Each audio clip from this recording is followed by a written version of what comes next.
Oh, yeah. Okay, so what are we talking about today? We're jumping into chapter 9. This is the 10th week, and theoretically I should be on chapter 10. Your daughter's better.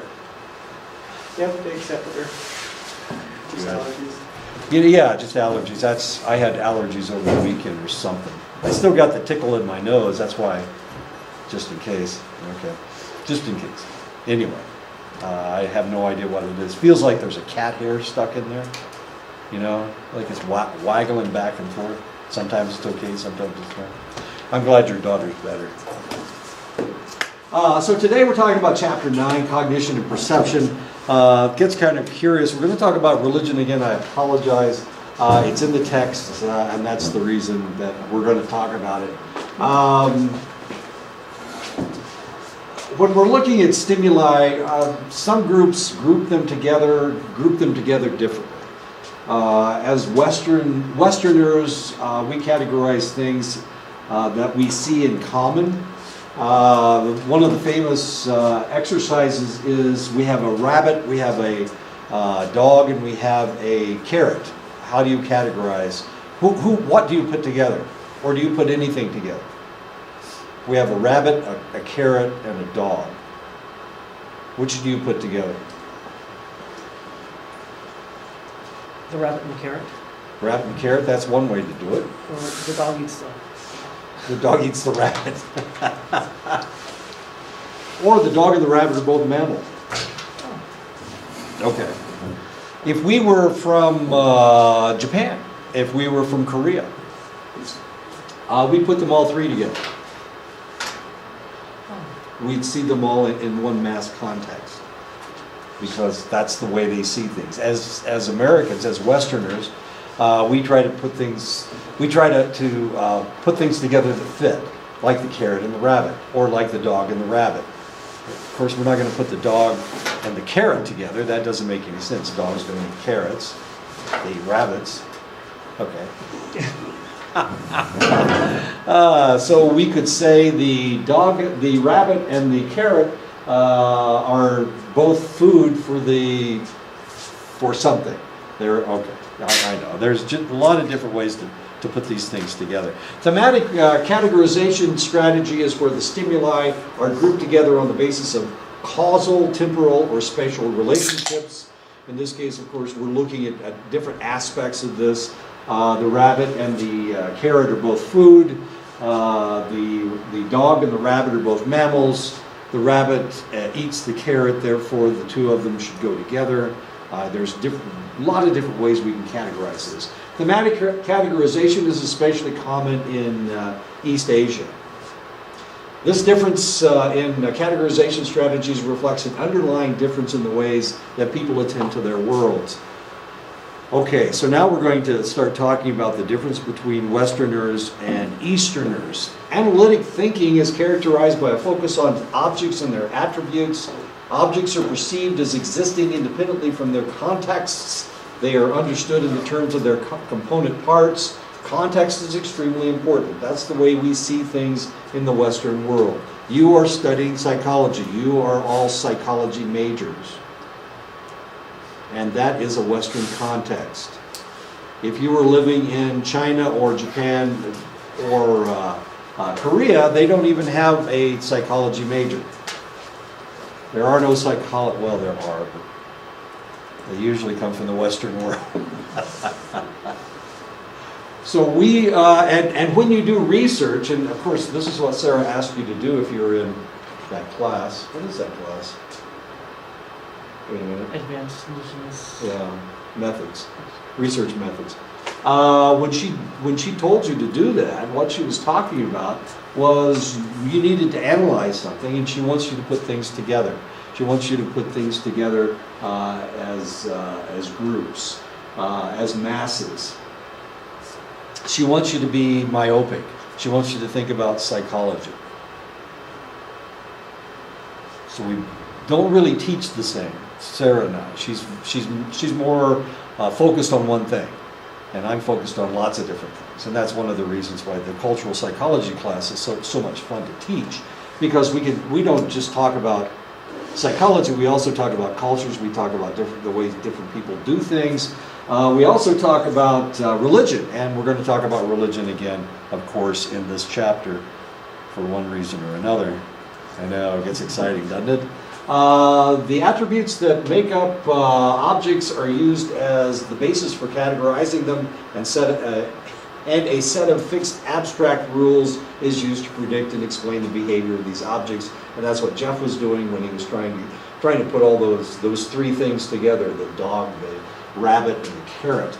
Analytic thinking is more common in Western countries than in China, Japan, and Korea. It's because we see things differently.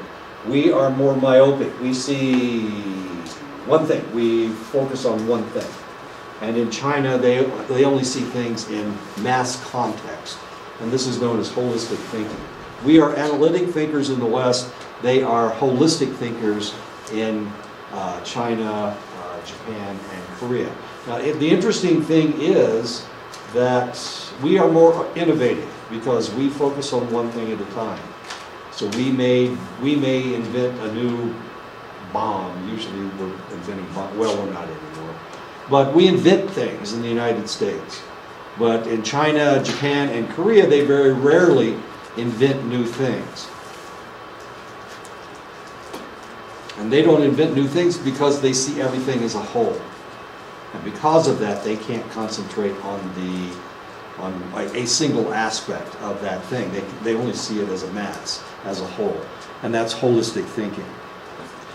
Holistic thinking is characterized by an orientation to the context as a whole.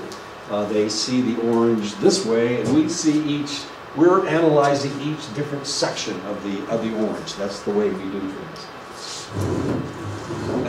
As much fun as that is. It represents an associative way of thinking which gives attention to the relations among objects and the surrounding context. And of course, this is how they see the world. This is how we see the world. It's also a far more crowded society. Western society tends to be more spread out, and the Eastern society tends to be relatively crowded. So they rarely see things out of context. In holistic thinking, objects are understood in terms of how they relate to the rest of the context, and their behavior is predicted and explained on the basis of those relationships. Holistic thinking also emphasizes knowledge gained through experience rather than the application of fixed abstract rules. Holistic thinking is more common in East Asia, of course, than it is in the Western world. We are not as holistic thinking. Now, this is really kind of interesting because if you have ever seen a Charlie Chan movie, he's a detective and he solves crimes. And the reason that he's able to solve crimes is because of his holistic thinking. The detectives that he's working with the Western detectives, don't see things in a holistic picture. When they analyze something, they're analyzing a fingerprint, they're analyzing this, they're analyzing something else. Charlie Chan is able to look at a crime scene, and he's able to put everything together. He's not focusing on the blood, he's not focusing on the weapon, he's trying to put everything together. And for that reason, Charlie Chan, of course, is a great detective, because of his holistic thinking, as confusing as that may be. So that's why he's able to solve so many crimes as compared to the Western man. Analytic thinkers tend to show field independence. They can separate objects from their background fields. As for example, this is an actual picture. This is an actual photograph. If you were Chinese, it would take you forever to figure out what the hell's going on here. But how long did it take you to figure it out? No time at all, did it? You're looking at it, and of course there's an anomaly here. It looks like she doesn't have a body. There's an anomaly here, and what you see is she's so skinny that she's hiding behind the mirror. Didn't you see that almost right away? Yeah, it looks kind of funny though, doesn't it? Looks like she's been decapitated and they put her head in front of her. Anyway.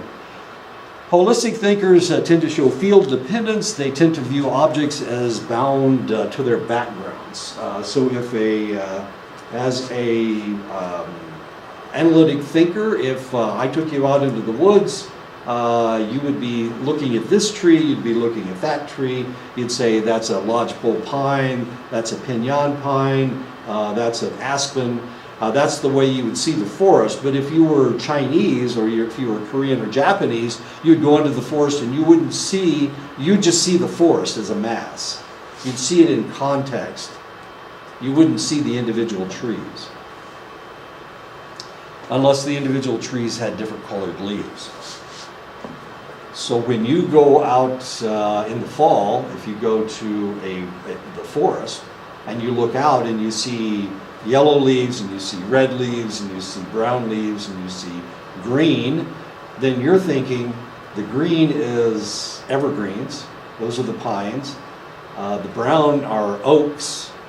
The yellow is aspens or cottonwoods. And the red are maples. Of course, you guys don't have maples around here, but if you had maples, they'd be red. Unless they were silver maples, and then they would be brown. As confusing as that is. But that's the way you would see the forest. You would identify each different color of leaf as, oh, that's an aspen. Rather than, oh, look at how the colors meld together. That's how the Asian, or I know this is a really strange picture. East Asians have been socialized from such a young age to attend to relationships that they do so unconsciously scanning scenes. They're looking for relationships. And that's the way they have that's the only way they can survive. So when you go into a room, if we were in Asia, we were in China or Japan or Korea, what group that individual belonged to would be extremely important. But in the Western world, you come into a classroom, you don't even think about those kinds of things. You don't even care what Jeff's clans are, I assume. Jeff knows what his clans are, though. There we go. So he knows his clans. But you guys don't really care.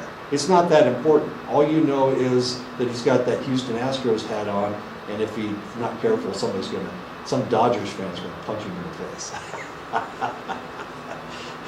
Wait a minute, that's a relationship, isn't it? But as Westerners, we don't function that way. As if we walk into a room, we're not looking for connections between people in the room. We're not looking for that gang and this gang and that gang. What we're looking for is, oh, look at the number of males, look at the number of females. Oh, she looks cute. I think that I would like to, no matter what her group is, I think I would like to talk to her because she's attractive, and there's always a possibility that it's going to create a relationship. Oh, somebody to talk to. Westerners have been socialized to attend to focal objects, and they thus habitually tend to direct their attention at such objects. Okay. This is really fascinating. So Heine, he's the author of your book, looked at some research dealing with the East and the West and how they put art together. Looking at the art of East Asia, we can see that the art is very different from Western art. East Asian art is painted with a higher horizon, creating more context in the picture. In their portraits, the background is much more complex, and the figures in the paintings are smaller than in Western art. Now, this is art, but we can also talk about photographs. We can also talk about Facebook, and they will talk about Facebook in just a minute. But if we look at Asian art, what we see is a lot of background. The background is almost as important as the portrait. We see a lot of context. We see a lot of horizon. This whole picture tells a story. Whereas in Western art, not so much. This is art from, and a photograph from China. As you can see, it's very, very complex. We have the background. The background is almost as important as the subject. That's from China. This is from Japan. We see the same thing. We see a lot of it. There's a lot of information. There's a huge horizon. The portrait. We have the portrait of these two women, whatever, these three women. but their outfits are almost more important than their faces. The background is almost as important as their faces. And this is from the Louvre. Famous painting by Michelangelo. I think it was by Michelangelo. I think so. Anyway, that's the Mona Lisa, of course.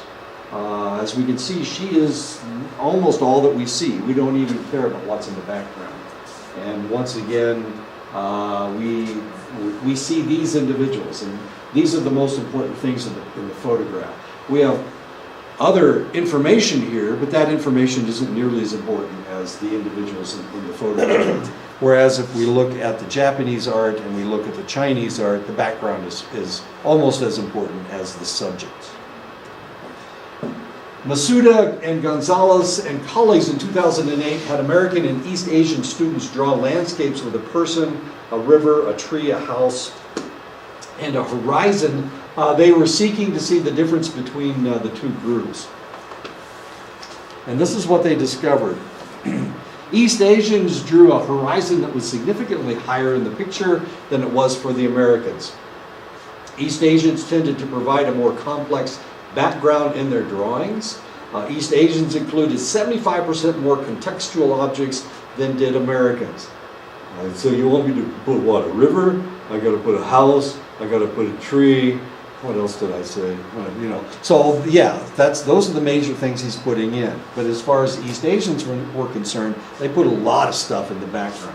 East Asians were more likely than Americans to situate their objects in context so that things fit together.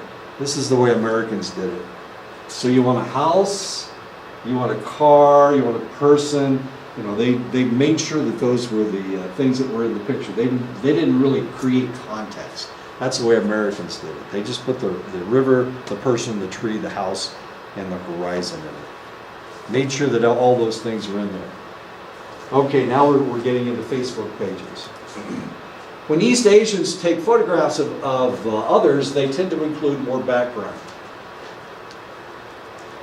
They also tend to have smaller figures in their portraits compared to Americans. And actually, this is an East Asian taking a picture of a Westerner, and this lady is Japanese. And as you can see, it was very important to them that they get the background in there. Here are some more pictures from Japan, I believe. Yeah. So the major subject is her, but we see all of this stuff. It's the child, but we've got the puppy, we've got all of this stuff framing the picture. A lot of context. So we know exactly where this child is. We know they're some retreat someplace in the forest. We know that this lady is at her house. What in the world does she have in her mouth? That's a toothbrush, I think. I take pictures of people with brushing their teeth all the time, don't you? Maybe not. From Japan, of course, and as we can see, she's eating an ice cream cone, I think. Or that's icing in there. I don't know. Anyway, we can see the whole background. She's in the bathroom. We know she's in the bathroom. There's a sink and all this stuff around. Lots of context. Americans, how do they take pictures? This is how they take pictures. We got 3 kids. And they're out in the yard, but we have no idea where the yard is because we have no context. School bus, they're in front of the school bus. But of course their faces are more important than the school bus. There's a barbed wire fence behind these individuals. But of course the 2 kids are the most important part. There's a family getting ready to go on vacation. And even though there's a lot of stuff in the background, the focus is right here in the middle. With Asian art, they take a picture so that you get the context of what they're talking about. As Americans, we don't care. They're in front of their garage, but that's the only piece of information we have. Or they're in front of a garage. When Masada Gonzalez and colleagues in 2008 looked at American and East Asian Facebook pages, they found that East Asian photos had smaller figures and larger backgrounds compared to American photos. That's one of the reasons why we like selfies so much. We don't need that long arm to take a picture of ourselves. We don't do that. The Asians do it because they need more background. They focus more on backgrounds. Asians. The background is just as important as the subject. Asians. Once again, the background is as important as the subject. Looking at Japanese photographs of buildings, researchers discovered that these photographs had more boundary structures than American photographs. This is a picture in Tokyo, and as you can see, it's a long, narrow building, but we see all the other buildings around. That's almost as important. Physical landscapes from Japan are literally busier than landscapes in the United States. My goodness gracious, look at this. What a mess. I mean, not really, but I mean, it's all clean, but there's so much stuff. And here's another picture from Japan. So much stuff in their photographs. Of course, everything in Japan is really crowded. They're taking a picture of this building, but of course, it's so close to all the other buildings. They can't, look how involved this is. Look at all those wires hanging down. That's Japan for you. And here's the pictures we take in the United States. Take a picture of the Capitol building, take a picture of a church, probably a Lutheran church, since it has such a tall steeple.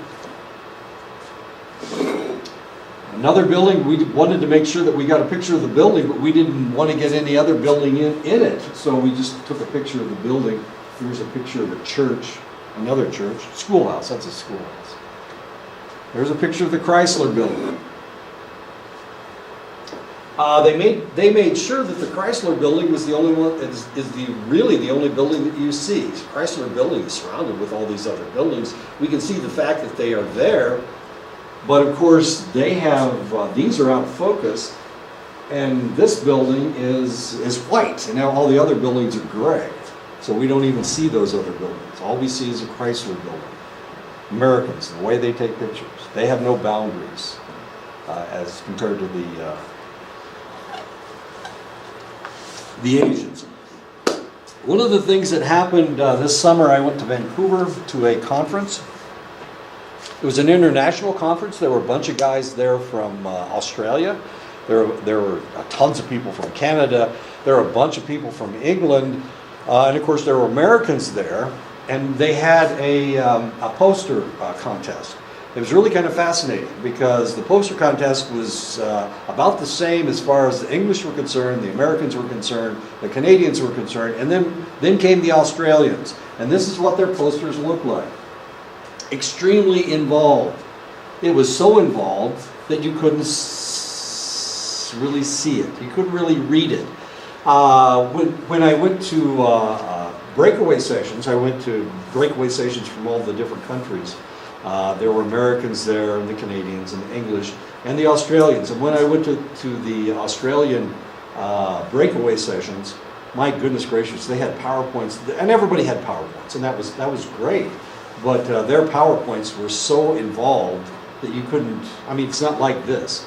This gives you the information I want to give you, and then there's a picture that tells you about the information I'm talking about. This is the way we do it in the United States.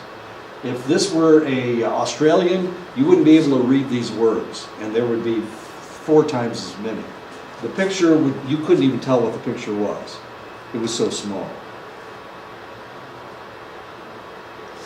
They do it the same way that of course, Australia is just south of China, just south of Malaysia, just south of Japan and Korea.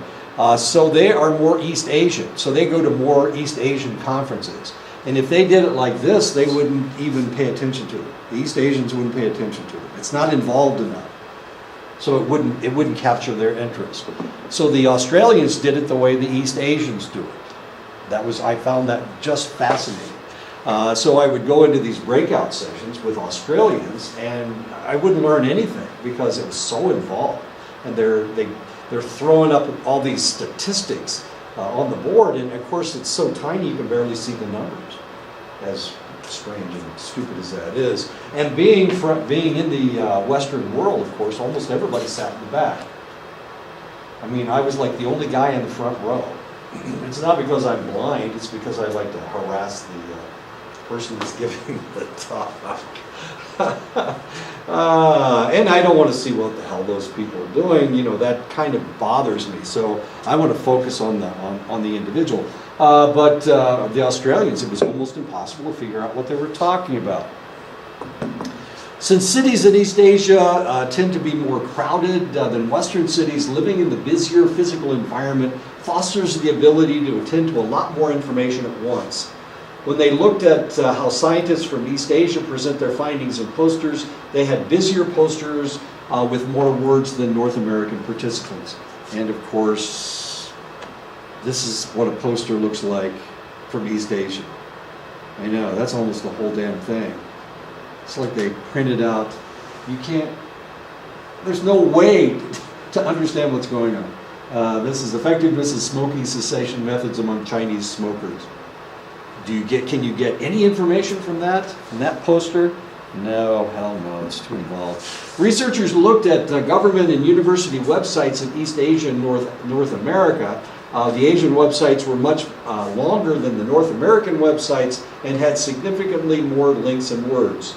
The East Asian websites were busier with more information for people to navigate.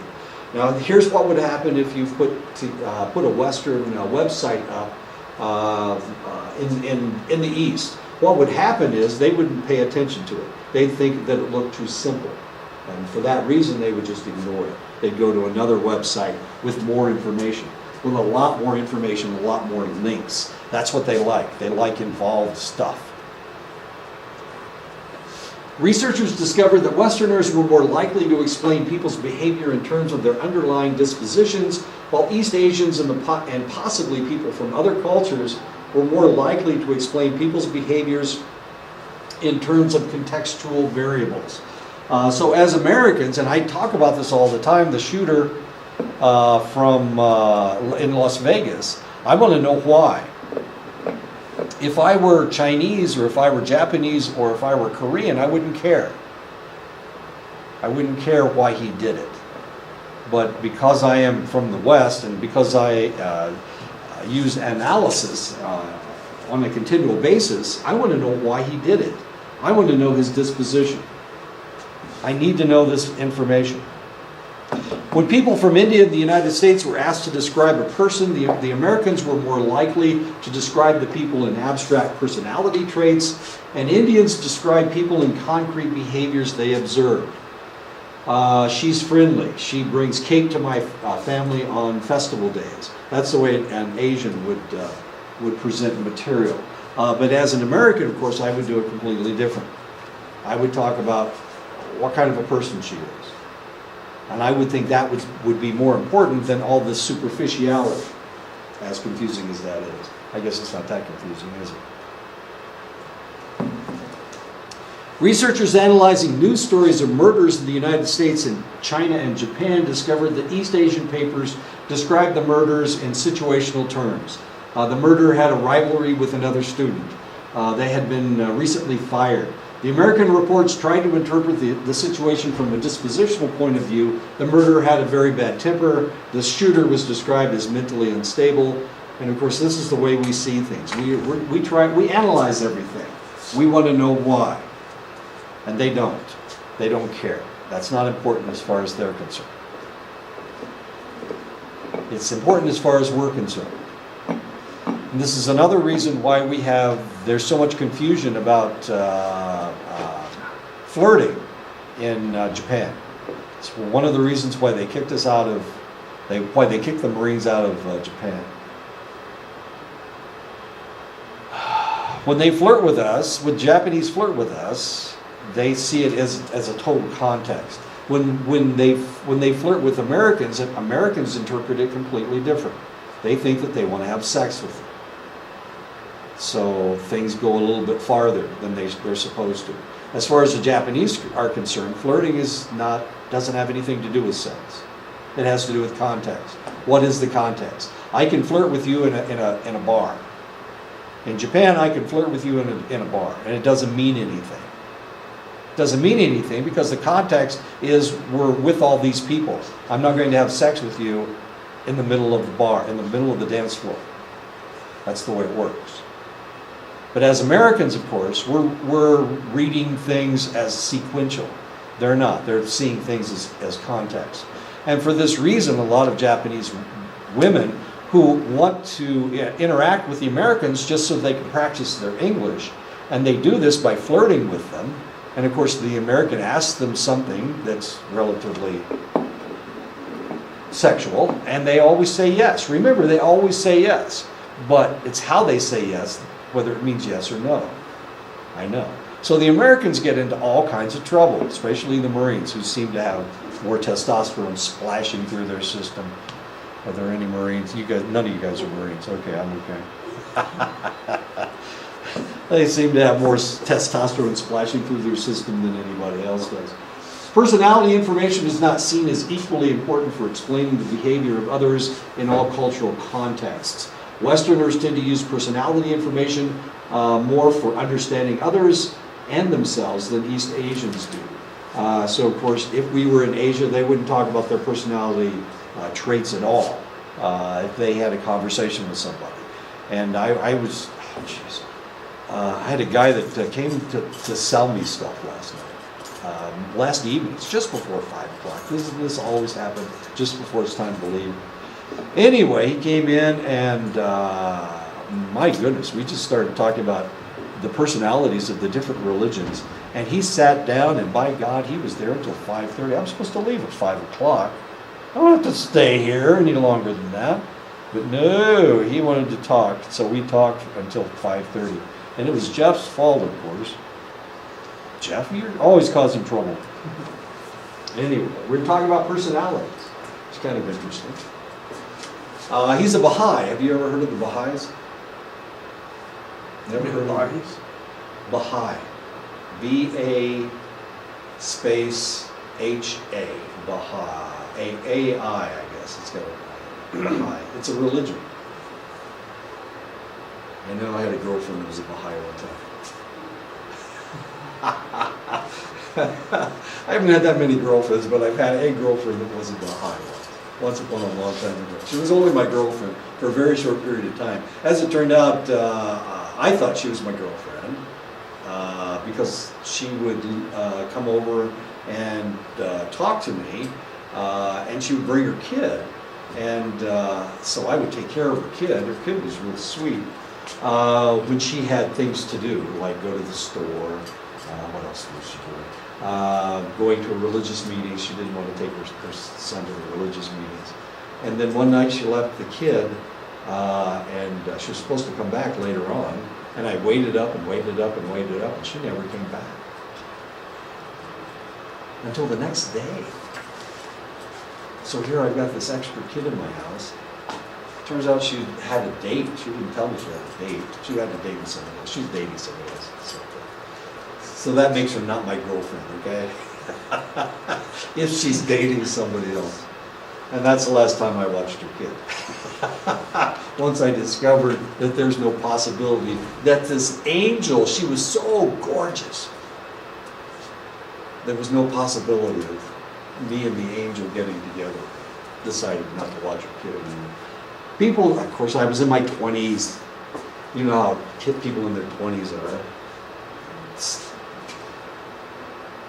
All they can think about is their sexual parts. People from many other non-Western cultures show a pattern of focusing on situation rather than disposition, similar to the East Asians, of course. So non-Westerners see things in context rather than they're more holistic. Now we're going to get into religions again. So I apologize for picking on religions, but it's not me, okay? It's Heine that's picking on religions. Religious groups differ in their attributions as well. American Protestants are more likely than American Catholics to have dispositional attributions. This difference between the sex appears to be a function of Protestants having a greater commitment to the idea that people have individual souls. And of course, and I hate to pick on Catholics like this, But the reality is that, and I explained this last time, if you're Catholic, of course, you can go and you did something that you shouldn't have done, you can go to the priest and you can tell him what you did at confession, and he will tell you how to exonerate yourself as far as God is concerned. Well, Protestants can't do that. And for that reason, a lot of times Protestants feel more guilty. I don't know which ones are Protestants. I think these guys are Protestants. They feel more guilt because they can't go to the priest and get absolution. So they have to worry about whether they've actually committed a deadly sin or not. For this reason, they feel guilt more seriously than Catholics do.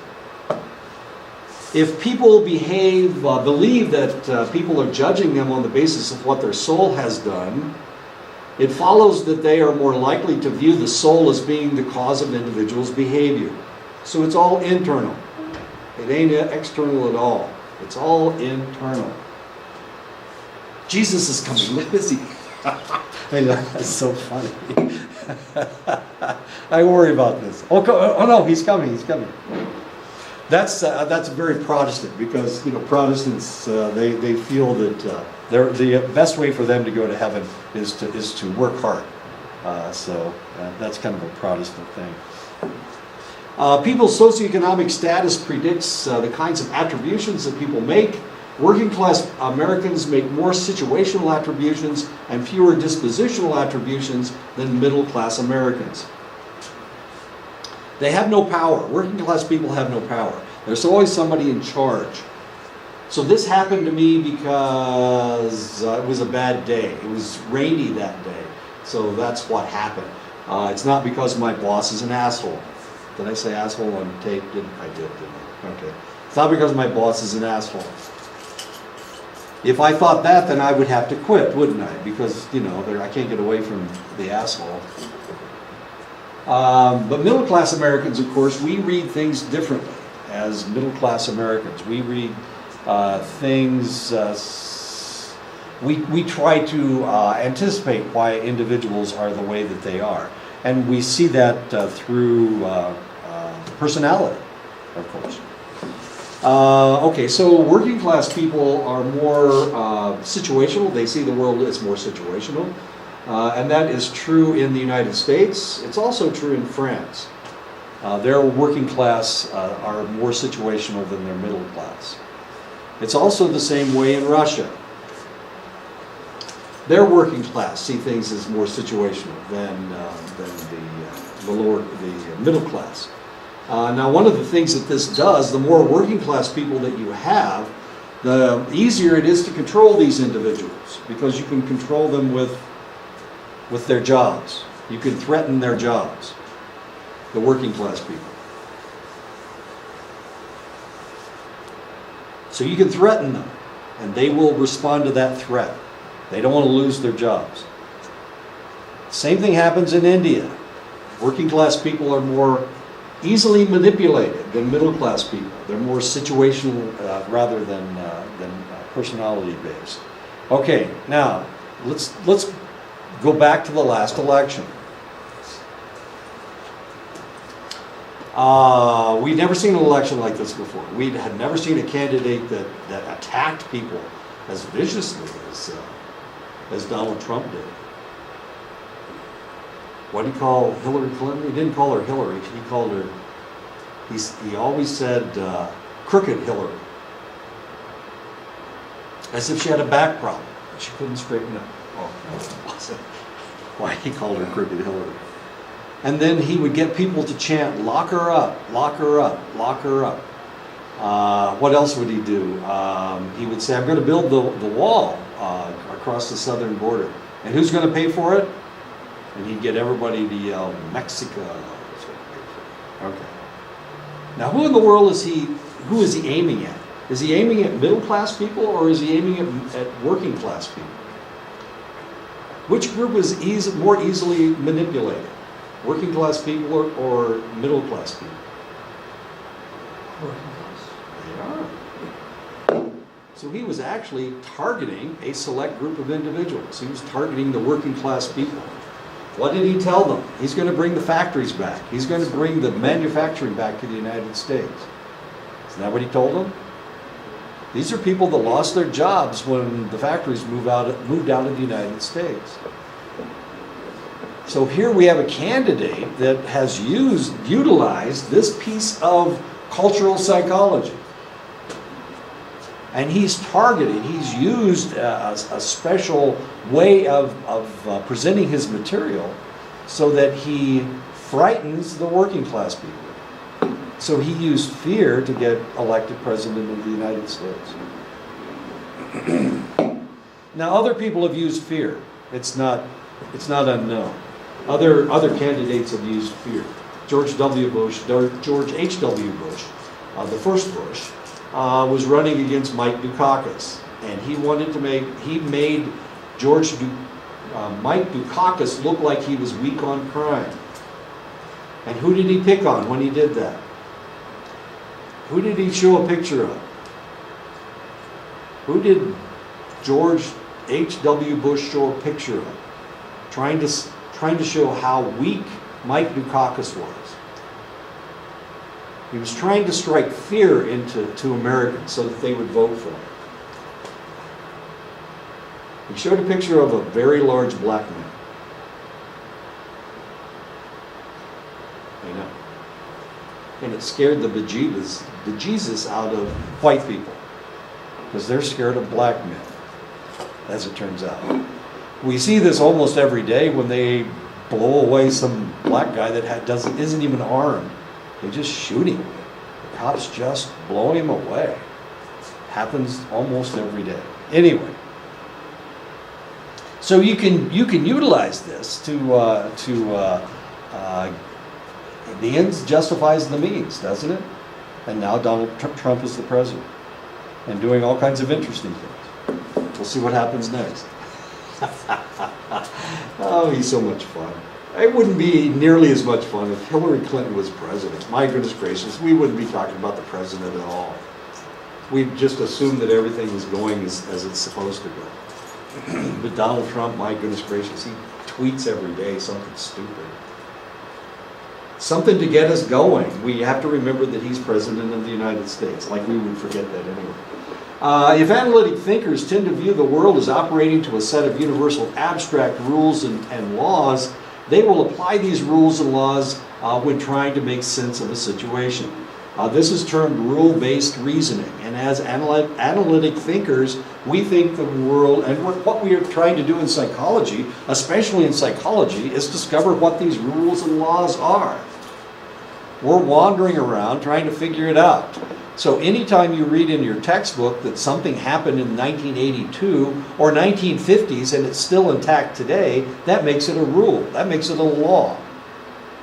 And that's what we're seeking. That's why we still talk about Bandura. That's why we still talk about Erickson. That's why we still talk about Freud, because he has created the basic structure of psychology, and we're still talking about it because it's a rule and a law. And we are Westerners, and we are analytic thinkers, and that's exactly what we're looking for. But the reality may be that everybody is different. Not just Easterners and Westerners, but every select individual. So you're not going to do the same thing that everybody else is going to do. Obviously, that guy that shot up Las Vegas, there was something else going on in his mind. And as a psychologist and as an analytic thinker, I want to know what it was so that I can stop it next time. I'm looking for a law. I'm looking for a rule that will give me the ability to recognize who that guy is so that the next time I stop him. Rule-based reasoning. Holistic thinkers should be more likely to make sense of a situation by considering the relationships among the objects and the events. They put everything together. They should look for evidence of events clustering together, such as similarity among events or of temporal contiguous. Something that happens in sequence, contiguity. I didn't go over this actual slide before class, so I mispronounced contiguity.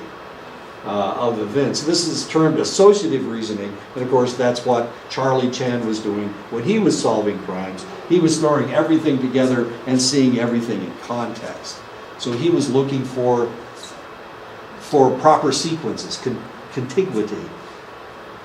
He was using associative reasoning, whereas other detectives, Western detectives, are looking for rule-based reasoning.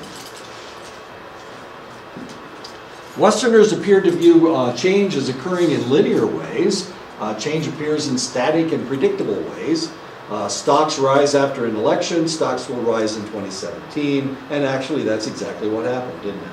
We're looking for a rule. We're looking for something that always happens. East Asians believe that change happens in fluid and unpredictable ways. So they can't predict anything. And they don't try to predict anything. But we do. We always try to figure out what's going to happen in the future. And that's how we get wealthy, is by predicting what's going to happen in the future. One day, an old farmer's horse ran away from his farm. His neighbors came by to comfort him, but he said, "How can you know it isn't a good thing that my horse ran away? How can you know that it isn't a good thing?" This is very Chinese. Are you ready? Okay. "It's a good thing that my horse ran away." A few days later, his horse came back, bringing a wild horse with it. His neighbors came to congratulate the old man, who said, "How can you know that it isn't a bad thing?" A few weeks later, the old farmer's son was trying to ride the wild horse and fell off, breaking his leg. When the neighbors came over to express condolences, the old man said, "How can you know that it isn't a good thing?" The next month, a war broke out, and all the able-bodied young men were recruited to fight it. The old farmer's son did not have to go because of his broken leg and survived with his father. I know. It's a Chinese proverb. I know, it's great, isn't it? How do you know it's not a good thing? How do you know it's not a bad thing? It's very Lutheran. Lutherans believe that the world is in balance. They're fun people. They're really fun people. So they believe that the world is in balance. So if something bad happens to you, it almost makes them happy. Why does it make them happy? Because they know in order to have a balanced world, something good is about to happen. And here's the bizarre part. When something good happens to them, they're not especially happy, because they know in order for the world to be balanced, something bad is about to happen. As strange as that seems. Okay, so I went to a Presbyterian school. I went to a school, it wasn't really Presbyterian, but it was started by Presbyterians. We were a non-secular school. But we used to play a lot of Lutheran schools. It's really kind of weird, because if they scored a touchdown, so if you're watching a football game and they score a touchdown, they don't especially cheer. They don't go all crazy, because they believe in a balanced world. So they believe if something good just happened for them, then something good will happen to the other group to balance things out. So they don't really do a lot of cheering. It's really kind of frustrating being at their games. You know, when your team scores, you go, yeah, way to go. But they don't do that. The Lutheran schools don't do that. It drives you nuts. It's almost like they're arrogant, because they know. Well, anyway. My college team is going to play a Lutheran school on Saturday. It'll be interesting. So it's like a sin to cheer them on or something? Yeah, they don't want to get too excited, because if they get excited and they get too happy, then it means that only something bad could possibly happen to balance everything out. So this is how they try to maintain the world, is to keep an even keel. So when something good happens to them, they don't smile. When something bad happens to them, they don't cry. Because the more they respond to it, the more extreme the opposite is going to be. So they don't grieve when somebody dies. I know, it's bizarre. It's an interesting group, the Lutherans. Garrison Keillor used to have a radio show on Saturdays, if you ever listened to it. Prairie Home Companion. And of course, he's from Minnesota, eh? With all those Lutherans, those crazy Lutherans up there. And he used to talk about them all the time. And that's the kind of stuff he was talking about. How they don't try to get happy when something good happens, because that means it's something, if something bad happens, it's going to be just that much worse. The more you celebrate, the more you're going to have to cry later on, because the world is in total balance. East Asians have been shown to place more value on things that have happened in the past compared with the future. The opposite is found with North Americans.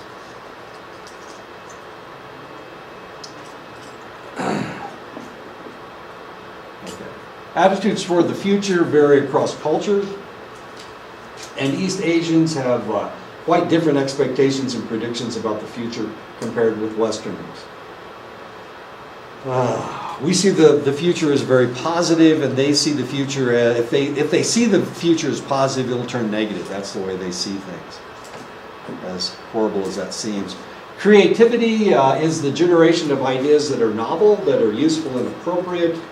That's what creativity is. Westerners prefer novel objects more than East Asians. They generate a larger number of ideas when they are primed with individualistic thoughts than collectivistic ones. And Asian Americans show more divergent thinking when primed with American culture compared with Asian culture. The novelty part of the equation appears to be facilitated by individualism and Western cultural experiences. If that didn't make any sense to you, you'll understand in just a second. Good creative ideas involve novel solutions that are appropriate for the problem at hand.